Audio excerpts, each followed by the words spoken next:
زه د دردونو مسیحا ته لاړم په موده پس چې مې اشنا ته لاړم د یوې پیغلې ویر مې واورېدلو خدای د چا وم او چا ته لاړم چې مې د قام د بقا ذکر راغی ځکه یو 2 قدمه شاته لاړم ستا د بدن خوشبو په ما راتلله زه به د بر کلي هوا ته لاړم چې د بلها ښکلو په یو زړه کې ساتل رنګ هسې نه چې رانه ورک شي پکې خپل رنګ او زه په دې تهمت محروم وم له تمغونه چې زما په لهجه خورو د کابل رنګ او غزله او شعرونه د امتیاز ده که نه وایي چې راپېښه د بېلتون موږ ته منمه مسله ده خو لوږه بیا د مینې نه همه مسله ده او یعقوبو د یوسف پسې زه تا پسې ړندېږم او هجر د آدم نه تر دې دمه چاته به ونه وایم هر څه به په ځان وکړمه تاله به را نشم که 100 ځله تاوان وکړمه او په نیمه لاره کې د پرېښی یم بې ننګه یاره نه به دې نوم واخلم او نه به دې ډېر ښه دی یار چې مې لوستی ولی خان او باچا خان دی بیا به څنګه په ژړا ژړا غږېږم د دروغو حافظه نه وي نیازکه ځکه هر چا ته رښتیا رښتیا غږېږم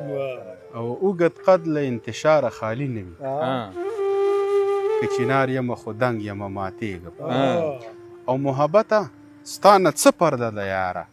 په یو ښکلي پسې ړنګ یمه ماتېږم ډېر ښه دی وایي خوب په بتکده کې د کعبې وینم خدای د خپل نظر نه هم نږدې وي ډېر ښه شعر دی یاره خوب په بتکده کې د کعبې وینم خدای د خپل نظر نه هم نږدې وینم او زه هغه سړی یم چې ړوند یم زه هغه سړی یم چې د شپې وینم زه هغه سړی یم چې ړوند یم زه هغه سړی یم چې د شپې وینم ډېر ښه دغه 2-3 شعرونه چې زمانه یې فقط د لیونو تمه کېده د بل مشال نه څنګه د تیارو تمه کېده او دا خلک دوکه شوي نه وو دا خو سادهګانو د دوی به د پیتلو نه د سرو تمه کېده او هغه سړي خو هم د جینکو په ژبه راغله د چا نه چې زمونږ د سړو ډېر ښه زمونږ د منځه چې خفګان د خپو خاپونه د جانان ختمیږي ځکه مو واړه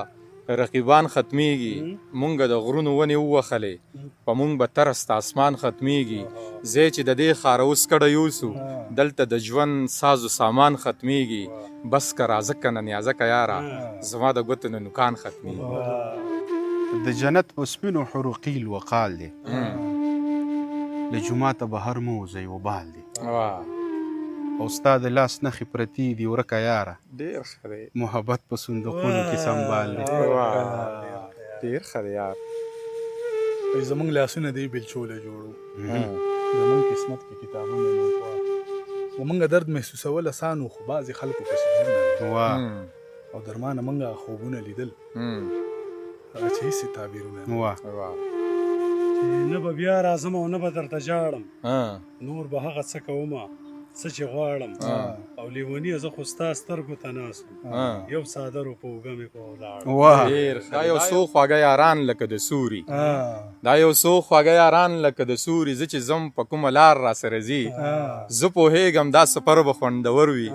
لار شډله ده خو زیار راسره ځي